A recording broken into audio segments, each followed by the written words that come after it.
we gotta talk about this whole Kenyon Martin thing. Kenyon Martin, for those who may not know, he was on Gilbert Arenas' podcast, and he brought in the producer of the show. His name is Suge. And Kenyon Martin confronted Suge, and to which he showed him a video of Suge mocking Kenyon Martin's speech impediment. Gilbert Arenas, he spoke about it after. He talked about how this happened prior.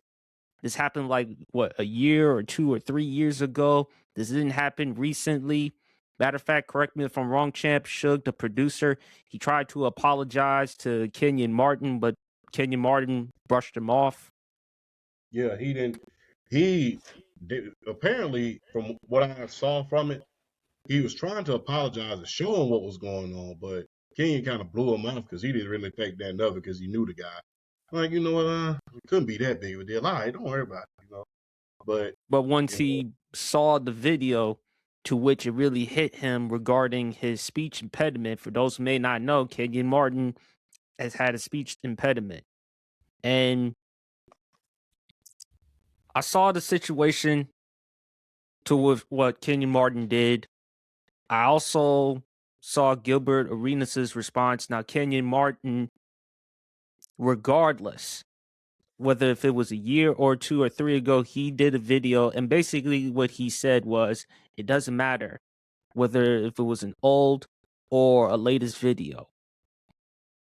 I felt betrayed because I've had you in my house. I've invited you over to my home to see my wife, to see my kids. I put money in your pocket. I invited you over to my house for Thanksgiving. Back-to-back years. I can't tell Kenyon Martin how he's supposed to handle that situation. Some people would have probably handled it the same way like Kenyon Martin. Would I have handled it exactly like Kenyon Martin? No, because I'm not someone that handles confrontations very well.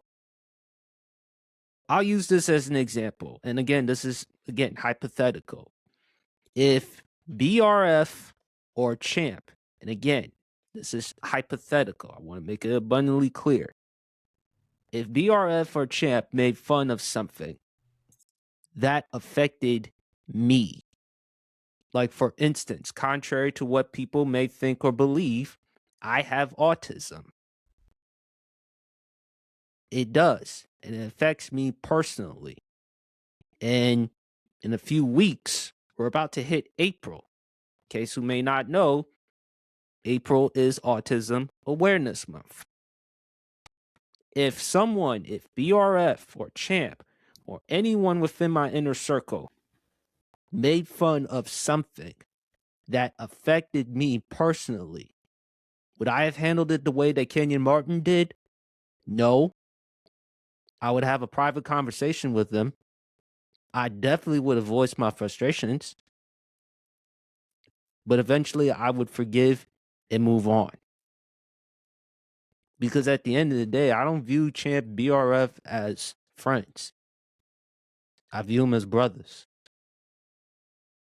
I talk to them. Hell, I even talk to them more than I talk to my own family. It's not to say I don't love talking to my family, but let's be honest, we got some family members. They ain't easy to talk to. So I talk to Champ. I talk to BRF. I talk to Nakia. I talk to D. I talk to my therapist. I have no problem with how the way Kenyon Martin responded or felt, because at the end of the day, when something like that, when someone makes fun of you, especially the magnitude of someone making fun of your speech impediment, I can understand. If someone made fun of my autism, that would really affect me. That would hurt me. But I would just try to forgive or move on.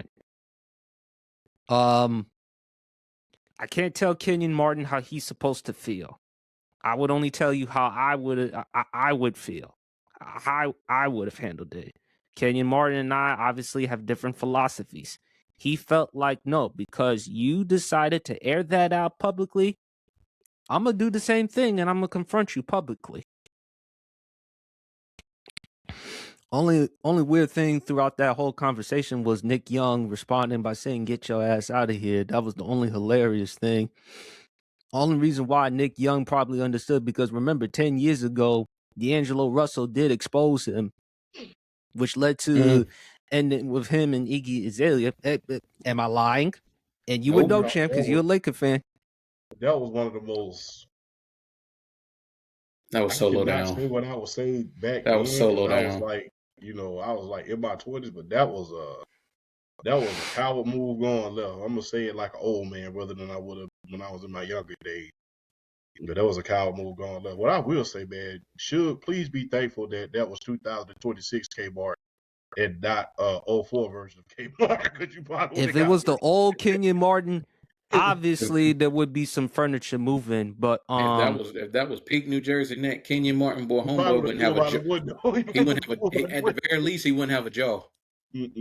But Kenyon Martin, Kenyon Martin, he made it clear. I saw the latest video from him. I saw him responding to Gilbert Arenas, because Gilbert Arenas mentioned how that video of Suge, the producer, mocking Kenyon Martin's speech impediment, that was years ago. But Kenyon Martin feels like doesn't matter if it was years ago, doesn't matter if it was recent or old. He feels like if you wronged him once, he's not going to forgive you, and he's done with you. I think for Kenyon Martin in that situation, it was very uncomfortable watching it, the whole thing. Again, I can't tell Kenyon Martin how to handle that type of situation. At least he was consistent. To his point, he said, "Hey, if you felt that comfortable saying that about me publicly, expect the same return." One thing is for Suge, his job with Gil's Arena and his relationship with Kenyon Martin, done. And I hope it's a teaching lesson for everyone. If you know someone who's very sensitive about something that really bugs them and affects them, don't make fun of someone. Don't make fun of someone like that. If it were somebody out on the internet that would make fun of my autism, as angry or upset as I would be, I don't expect much, because let's just be honest, there's assholes, there's idiots on the internet. But I think what hurt him the most with Kenyon Martin is that I've invited you over to my house. I've treated you like family. I've treated you like a brother. You've seen my wife. You've seen my kids. I've done everything I could for you. And regardless of how old the video was, this is what you thought of me? And Kenyon Martin has made it well aware that he's very sensitive about his speech impediment.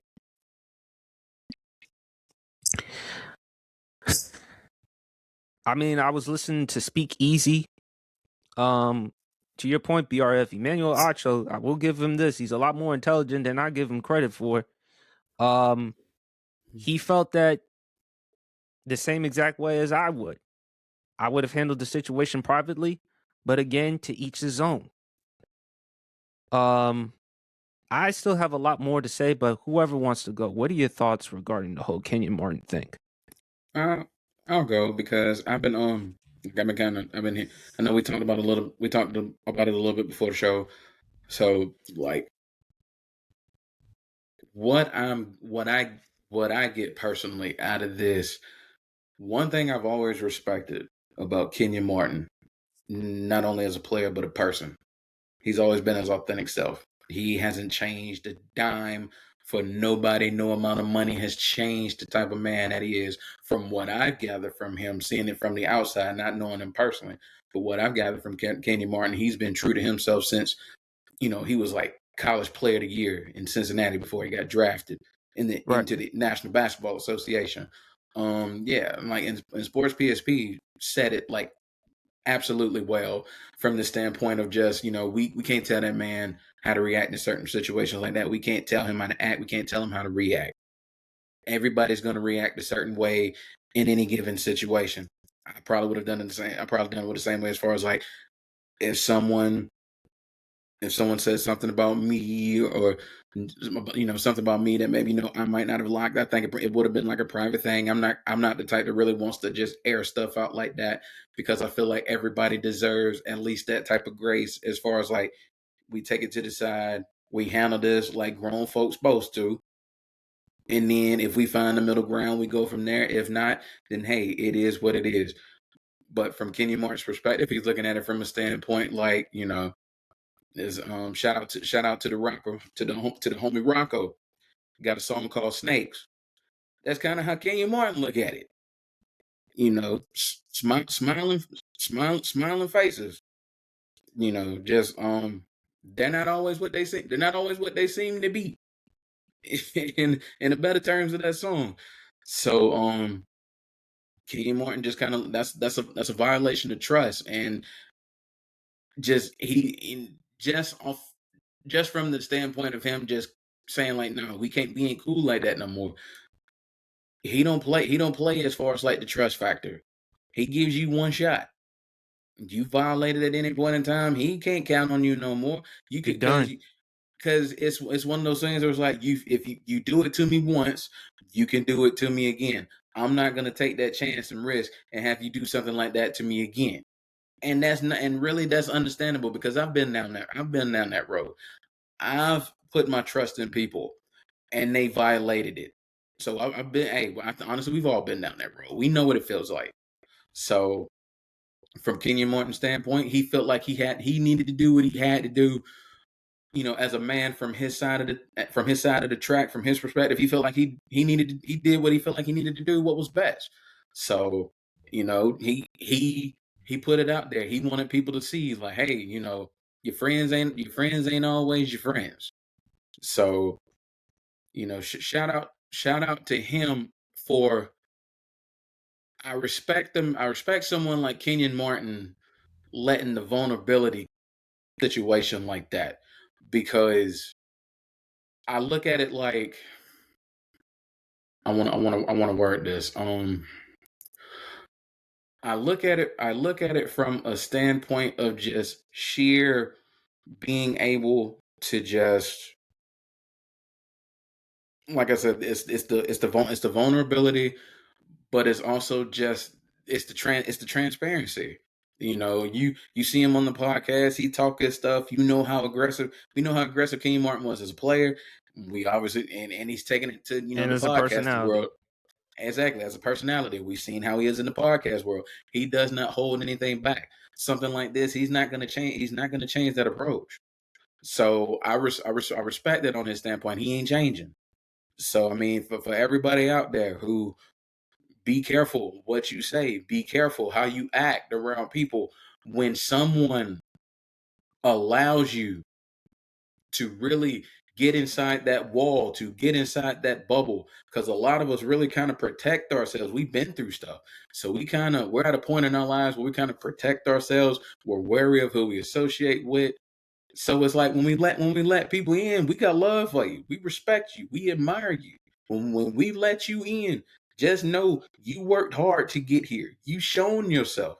Now it's up to you to continue that trend, to continue that going, and allow people to continue to say, hey, I can count on this person. Because once you violate it, it's done with some of us.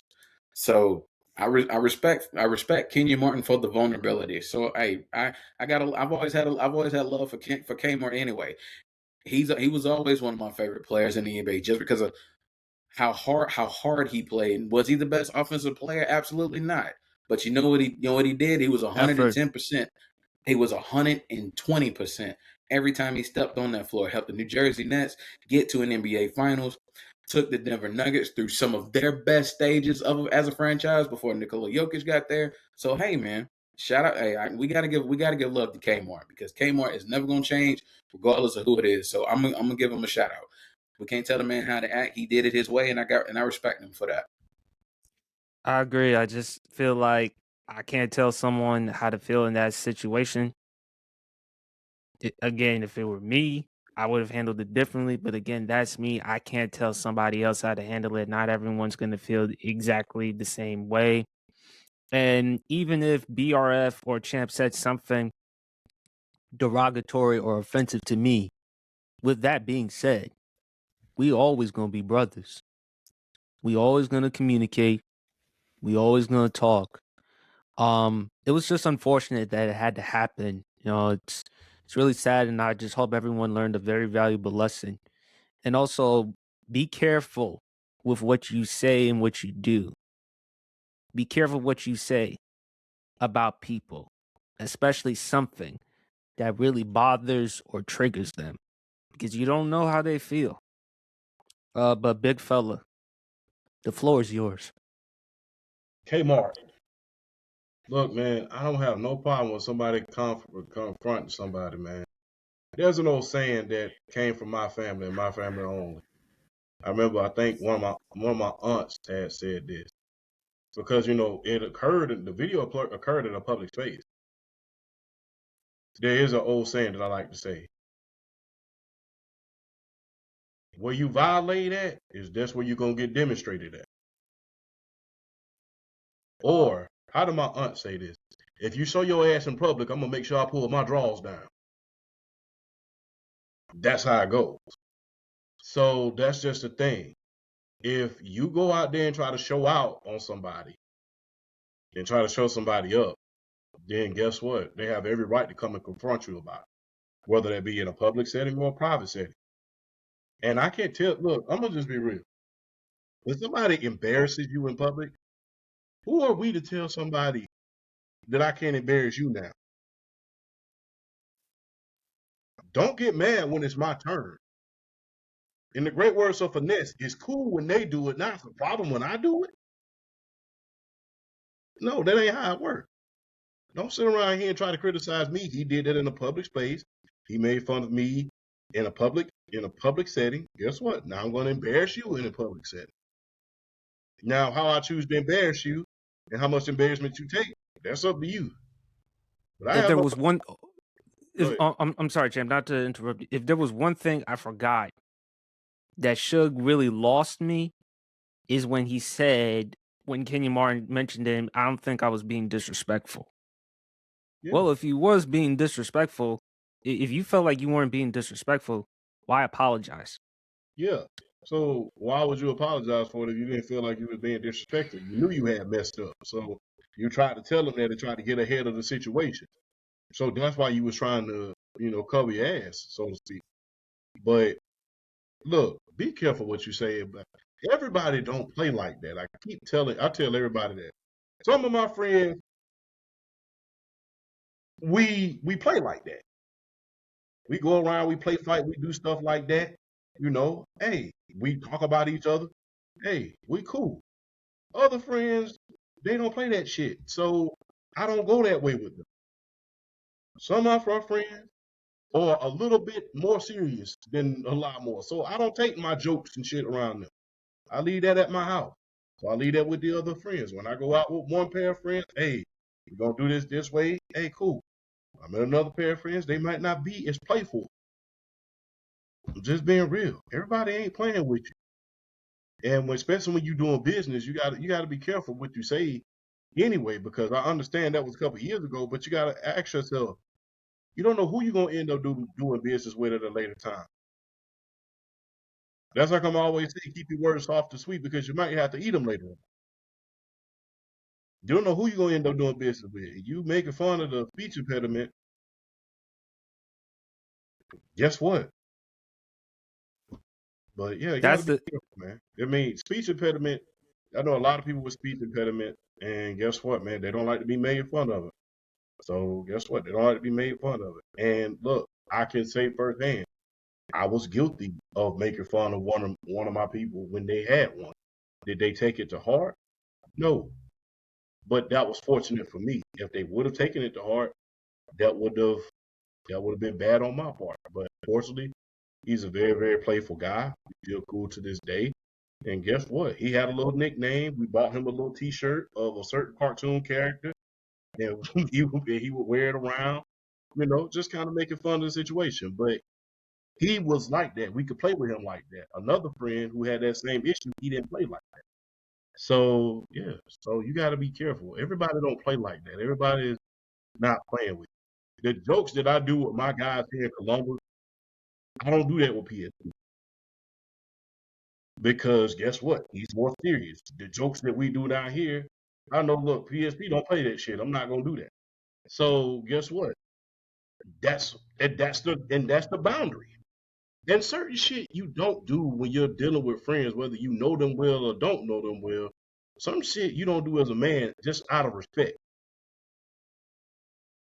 Even if it was 2 years ago, you don't know this man from Adam. Well, why are you sitting around here making fun of him, knowing that this dude can whoop your ass? That's number one. That's Kmart. So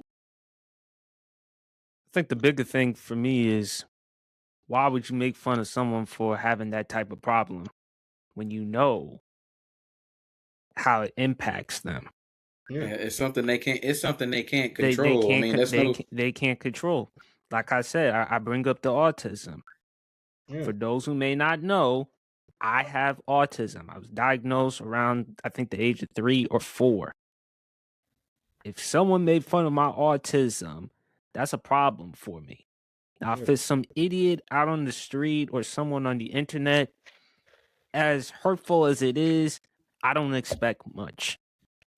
I don't know them, so I don't have to waste my time paying any attention to them. But like I said, and again, I use it as a hypothetical. If it were BRF, Champ, or somebody else that said something derogatory or offensive about my autism, if they use the R word, which yeah, I will not say on the air because of how much that also triggers me, I would have a problem with it. I still will communicate and talk to BRF and Champ. To me, they're still brothers to me. But I would tell them I have a problem. One of the reasons why I love Champ to death and why I talk to him, he knows there are certain things I have a problem with. One of them, the N word. I don't like it when other people in group chats and stuff use the N word because I feel like, to me, that's not a word as a term of endearment. It's a word used to insult our ancestors. Now, if somebody else used the term, obviously a white person used the term, well, you'd be ready to fight. I tried my best not to use that term in front of us and in front of other groups of people because I don't want them thinking that that word is acceptable and it's yeah, cool when it's not. Same thing I tell women. I don't like it when y'all call each other the B word because you know what that term means. And I asked them this question: how would you feel if I said that term about you? Needless to say, you'd be ready to fight, or you would get somebody to whip my ass on your behalf. And I don't want that because I don't want to use that term because I feel like that's not a term as a term of endearment. You just got to be careful with the type of people that you're with.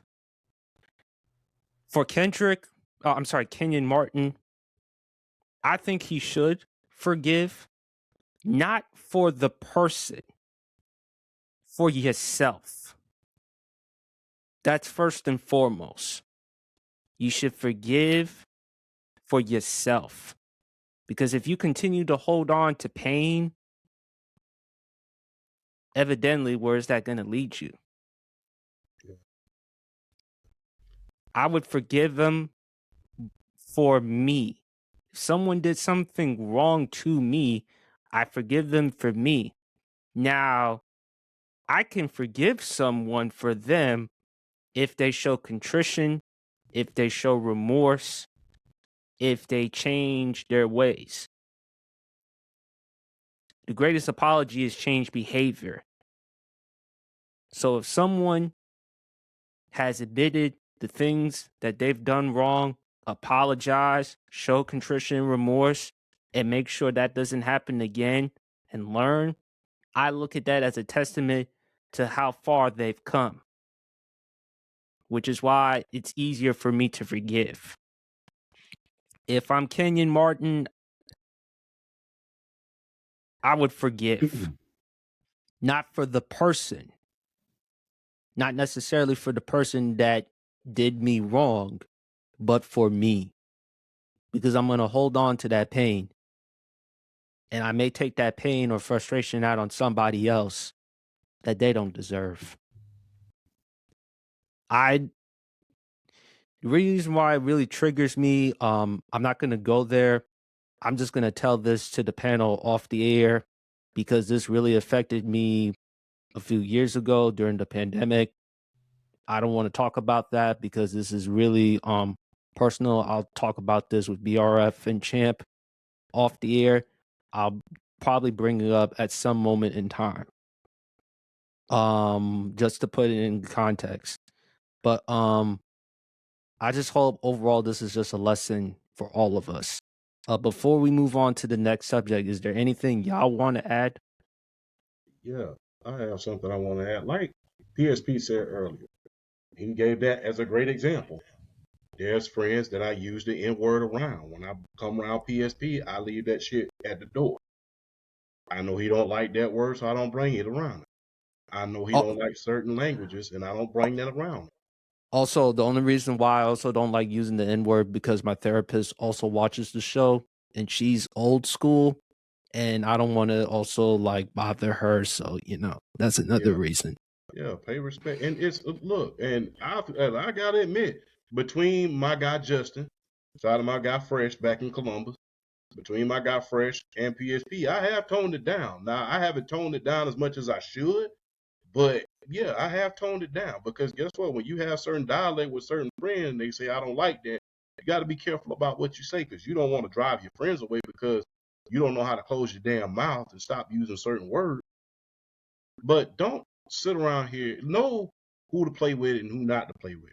Like I said, there's a lot of friends who I play with. I make jokes about. I call them in the middle. I call them at 2 a.m. to say some nursery rhyme and shit, but they hang up the phone and they'll laugh about it. And I've done. Well, I'm serious. There's some friends that will call me at 2 a.m. Even at this big age, we down there for they call me at 2 a.m. Hey, blah blah blah blah blah. Then I hang up the phone. All thing I do is laugh and I go roll back over and go to sleep.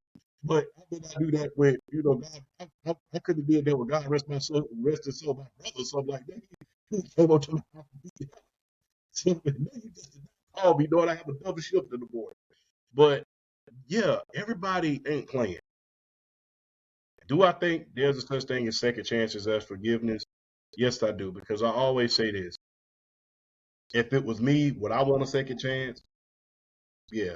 And unfortunately, you're gonna have disagreements with people who you care about. It's unavoidable. And the more you try to avoid it, the more it's gonna show when it least needs to. So you're gonna have disagreements. Should it turn ugly? No. But yeah, know who you're talking to, be careful who you offend. They say that in the 48 Laws of Power, by the way. Yes, I read that book. So they said in the 48 Laws of Power, be careful who you offend. And guess what? Because you don't never know what's gonna happen. Like if you would have told Suge that 2 years ago while he was making fun of Kenyon Martin that he was gonna be working with him 2 years later, then he probably would have called you a liar. So guess what? You got to be careful about what you say with people about that. So hey, just understand something. You'll never know who you're gonna meet. You're never gonna know who you're gonna run into, end up working with. And be careful who you offend. And if you know one of your friends has zero tolerance to bullshit, then leave that bullshit at the door. There's a lot of, like I said, and I hate to be repetitive, there's a lot of friends who I play with A lot of friends who I call at 2 in the morning and, you know, hey man, what the hell you doing? Blah, blah, blah. Then I hang up the phone, I go back over, go sleep. We'll laugh about it the next morning. I'm not gonna necessarily do that with my more serious friends, like a PSP. I'm not gonna do that. Like, no, bro, he gonna cuss my ass out if I do that shit. But Nah, you know, no. The reason why I'm not gonna be as hard on you, champ, because unlike most of my friends, you care. Some of my friends really don't care or take into consideration how I feel. You're one of the very few who actually do, which is why I'm not gonna be too hard on you or B or F. Y'all fair. Like I said, I talk to y'all more than I actually talk to my own family. I talk to y'all more than I talk to my own father. Hate to say that, but that's just the truth. But because again, I got issues with some family members. You know, I mean, both my mom and my father's side. Let's just be honest. PSP's family ain't the greatest. Neither am I. I mean, we got some family issues. So that's why I talk to y'all. I talk to you. I talk to BRF. I talk to Kia. I talk to Nessa. I talk to Brandon. I talk to a lot of other people. I talk to D, especially D. So, but be careful with who you offend because you don't know who you're gonna deal with one day. And if you know something as serious as that, champ, and I don't want to be redundant, but do you remember when Ed Ferrara crossed the line when he made fun of Jim Ross's Bell's palsy? Oh yeah, and Jim Cornette got pissed and wanted to beat the hell out of him, and even spit in his eye. And then Yeah, he did. He spit in his eye. What was so funny about that? And I think I have that syndrome too, like Jim Cornette. I don't really care what you do to me because there's not much you can do to offend me. I've survived more shit. God, all glory to God. I've survived more shit in this world I probably shouldn't have. So I don't really get offended like that. So if you offend one of my guys though, like bro, you done crossed the line. Now I'm finna beat your ass. Well, we finna have some words because you shouldn't have said that. Number one, because I take friendship very, very serious. So yeah, so that was about the right reaction that he had. And JR, he really just shrugged it off. He was like, no. And I Jim Cornette. That's why you call him colorful. I'll never forget, he called up Ed Ferrara. He said, I just want to tell your black about the things that you did to offend me and my friends. And I just want to let you know that one of these days I'm going to catch you. That's the, but JR, he shrugged it off. Jim Cornette, no, that was my friend you said that about. I'm for me and you for the have some words. So, well, Jim Cornette, in fairness to him, he is consistent. I mean, I can't go into the exact detail, but there was the situation with him and Brock Lesnar. Yeah. You know what happened regarding, which we will not go any further because, again, it's uglier than a masterpiece sneaker, as you always say. It's super ugly. But that's how I felt about the situation, champ. I bring up the Ed Ferrara Jim Ross thing because, again, you know how offensive it is to make fun of someone, especially with that type of problem. And you don't know how they're going to deal with inside and out. Yeah. So even though Jim Ross shrugged it off, didn't act like it bothered him, most people would have reacted the same way as Jim Cornette. Yeah. You feel like you're going to go as far to disrespect not only a friend, someone who is well liked and respected and revered in this business, someone who's a workaholic, someone who puts their life on the line for this business. You're going to go as far as to disrespect him? I can't blame Jim Cornette for feeling that way. Somebody did that to if somebody did that to our family members or friends, we would have reacted the same way. Absolutely. It's just like, you know, well, you've seen the PSP. I've won off on people who said certain stuff about you, and I don't even know these cats on the internet. So I'm like, bro, shut up. I tell them a couple of things. You end up blocking them before I can tell them what is really on my mind because I can get kind of fed up for myself. But I think my therapist told me, like, if it bothers you or triggers you to the point where it's not going to lead you to anywhere, block them. I'd rather block them. I'd rather not give them my energy, my time. And I'm also afraid of what I'm also going to say, because again, I'm trying to get out there in this business. I'm trying to grow as a content creator and as a podcaster. How does that look on my part by going after a bunch of dumbasses on social media? Exactly. Yeah, there's a lot of times where, we fought wars, not just stupid dudes on the internet, but you know about the wars we fought. Yeah, But but yeah, people got to be more careful with what they say and what they do. I understand freedom of speech, but at the same time, as you always say, champ, with Ice-T, freedom of speech, yet watch what you say. And look, there's a lot of things that are free in this world. You do have freedom of speech, but you have freedom to an ass whooping as well. Freedom of speech does not prevent freedom of consequence. You got freedom to an ass. There's a lot of less things free, but you got freedom of speech, and you got freedom to an ass whooping as well. If somebody gets too offended about it, that they steal off on you, then hey, I'm just being real. No, you being real honest, man. BRF, before we move on, is there anything you want to say? Yeah. Yeah, like this is I've always felt like if you can pick on someone or you can say something about someone, like talk about something that affects them that they necessarily can't control, like Kenyon Martin having a speech impediment. If you can talk about something like that about someone that they can't, and it's something that they can't control, that tells me you didn't have their best interest in heart from the jump in the first place. So that really says more about you and your character than that person that you talked about. Because if that person was willing to let you in their wall and their bubble like that, for you to take advantage of that and violate them in a situation like that, that tells me you didn't have their best interest in heart in the first place.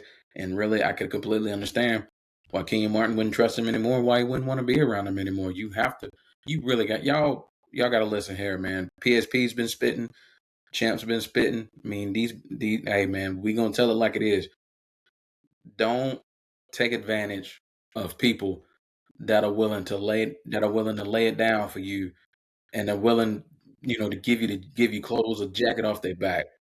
Don't violate people like that, because those people are rare, and those people don't come around that often. So when you get people like that in your life that are loyal to you and that will go to battle for you, that are willing to land, that are willing to fight, lay in the foxhole with you, they're the ones you want to keep around. So I completely understand why Kenyon Martin don't trust him anymore. Trust is nothing to play with nowadays, man. People got to be wary. Got to be wary. Or as my goat Stone Cold Steve Austin always said, don't trust anybody. Hope everyone learned a valuable lesson.